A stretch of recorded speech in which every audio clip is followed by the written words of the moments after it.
Dahil may mga kaso palang iniingatan nitong mga to. Kaya naman pala eh. Kung magkano to? 189 million. Kaya pala nakapagpagawa siya ng 80 million na Kaya pala nakabili siya ng 80 million na kotse. At may bago pang lumabas ngayon yung kulay puting sasakyan na mamahaling kotse.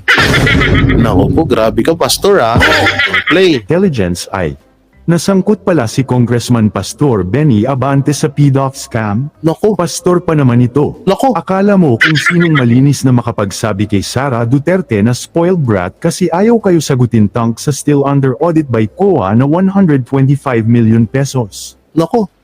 Anyway, paano paniniwalaan ng publiko si Pastor Benny Abante kung kitang-kita sa katawan niya at lifestyle niya ang karangyan, habang maraming Pilipino ang nagugutom?